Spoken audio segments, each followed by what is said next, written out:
Now to the first of a special three-part series, 7:30 will bring you this week on the Great Barrier Reef. The spectacular wonder is frequently in the headlines for all the wrong reasons. It's under intense pressure on multiple fronts, from climate change, industry and storms. The reef spans an area the size of Italy, so it's very difficult to give it a single diagnosis. But in this series, we'll try to take a look at the big picture, including what farmers and scientists are doing to protect it for future generations. Here's guest reporter Peter Grester, produced by Amy Donaldson.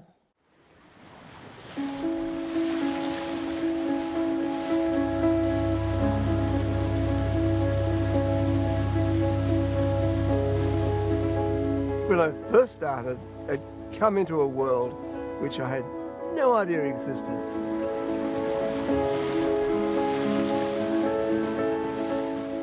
I thought this was creation gone mad. It was what the gods must have created to make something ultra special.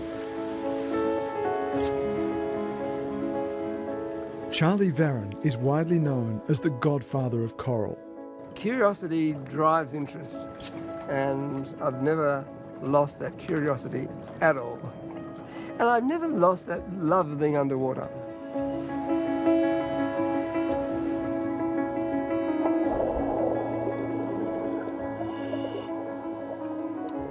As soon as I'm in the water, I feel I'm at home.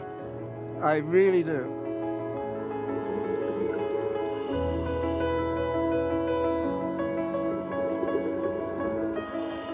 Charlie is one of the world's best known and most respected reef scientists.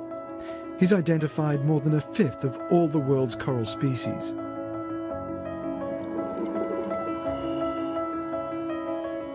The very, very essential thing about corals is they build their own place to live.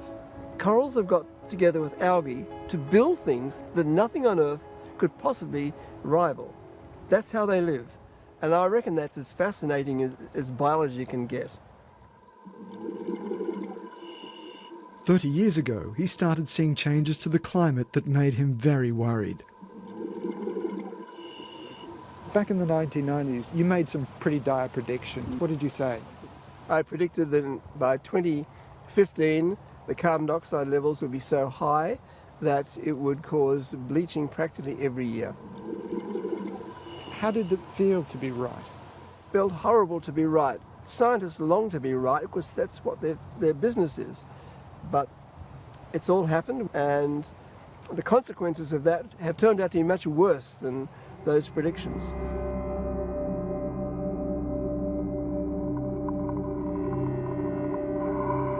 It's exactly like me seeing my family slowly dying of something. It's very grave-like.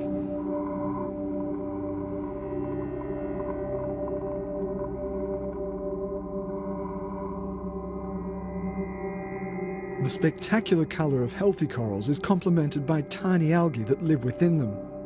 When the water gets too warm, the corals commit a kind of suicide, expelling the algae, a major source of food. The corals then turn white, exposing their skeleton. If the water stays too hot for too long, the coral starves and bacteria and seaweeds take over.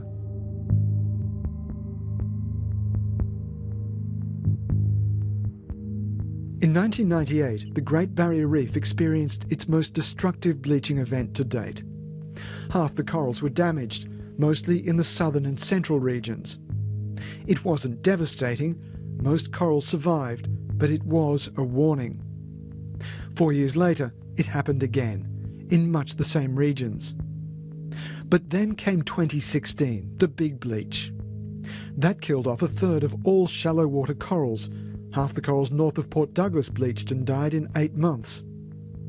The following year, another 20% of those corals bleached and died. It was the first back-to-back bleaching event ever recorded.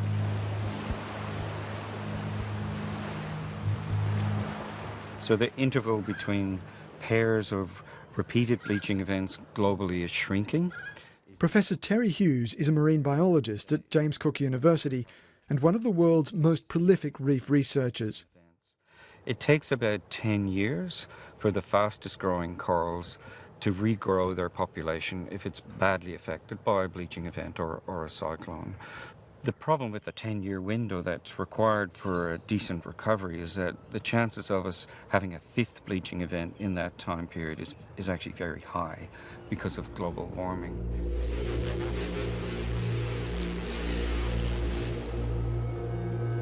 The damage is shocking. In the hardest hit areas, vast fields of coral have turned into colourless graveyards.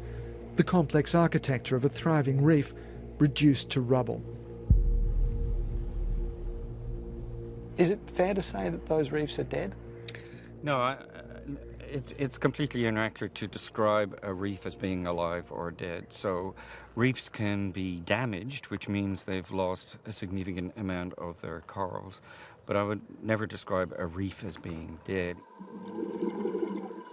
There are still about 1 billion corals alive and kicking out on the Great Barrier Reef today, particularly in the southern half of the reef, which escaped the bleaching in both of those years. Even in some of the worst affected reefs, there are small, hopeful signs of recovery. Reef systems are both delicate and resilient at the same time. All this looks dead, but if you look closely, you can see the tips on the staghorn corals starting to form shoots. Because the base of the stem is dead, they are still incredibly fragile. The scientists say this is a form of natural selection. Elsewhere, tougher corals survived and are slowly regrowing, but it is changing the physical shape of the reef, losing the complexity that makes it the richest, most diverse ecosystem on the planet. Corals are really the linchpin of the ecosystem. Professor Ove Gulberg from the University of Queensland is a leading biologist specialising in the reef and climate change.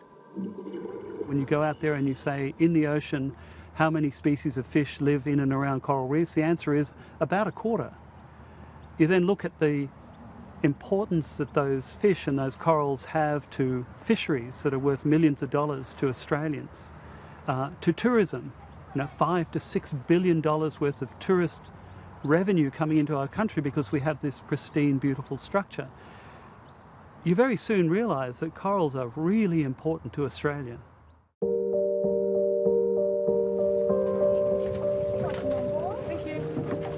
If there is one group as invested in the reef as scientists, it's tour operators. The reef supports about 64,000 jobs across Australia and generates $6.5 billion for the economy each year. It also makes about 2 million visitors very happy. Yeah, it can be a bit dangerous. We do the sunset sailing, and now we're up to 27 spontaneous marriage proposals, so the nature has got a lot to answer for. Steve Edmondson has been bringing tourists to the reef for more than 15 years. Sit down there, drive us up. That actually could be a whale. As romantic as his job might be, he is clear-eyed about what is going on beneath the water. Underwater, there are more challenges, as in there will be some sort of small patches of bleaching, and it is something we are worried about. However, the best thing we can do, because it's still a wonderful place to visit, is educate and inspire people. The tourism operators understand the changes that are taking place to the reef almost as much as the scientists. They see it every time they come out here. The dilemma, though, is the extent to which they shout about it, to push for the kinds of changes, policy changes, that will help protect the reef without frightening away the tourists. We've heard it said so often that the reef is dead. Are you sick of hearing that? The reef is no way dead, but it's challenged, and that's where we need to be a lot smarter as a global asset, that people take it seriously, that we could do a lot better than we are doing. Worried about scaring tourists away, the Association of Marine Park Tourism Operators had criticised green groups for overstating the impact of climate change. But earlier this year, it changed tack. For the first time, it publicly called on the federal government to take stronger action on climate and help protect the industry. Tourism can have a negative impact on small reefs if it's not properly managed, but in Australia I think it is properly managed, and so tourism I think is a force for good. It provides the social and economic reason, the $6 billion industry, the 65,000 jobs, why we need to better protect the Barrier Reef. Nobody's coming to the Great Barrier Reef and being disappointed, so it's important to put that into perspective. But do you need to be honest about what's been happening? Absolutely, because I can tell you anything, but if you ask to my passengers and guests, people who are experiencing it, whether that was a worthwhile experience, that's where it comes down to the crunch. I expected more vibrant colours, things like that. The fish, the diversity also of the fish, it was amazing to see that. Some of the coral really looked dead, some of it was gone, it was grey. But there were also pieces of it where there was colour and life, so yeah, it's a bit half-half. Was it worth it? Has it been something that you would recommend? Definitely, yeah. Yeah, it was really Definitely, nice. Yeah, for me also, yeah. It was really a nice experience, yeah. Can you, as an industry, survive if the reef continues to degrade? It will severely be impacted, so will thousands of jobs and the diversity of tourism, the attraction to come to Australia. If we feel that it's just not worth doing or I'm a bit too late, that would have a massive impact. The reef is in serious danger. Even the government's own advisory panels say if the corals are to survive, it must move fast to reduce all the pressures. If you see something you really love dying, of course it has a huge impact. It's very hard to continue when so many people think, oh, there's nothing wrong. And that makes me angry because this is utter stupidity.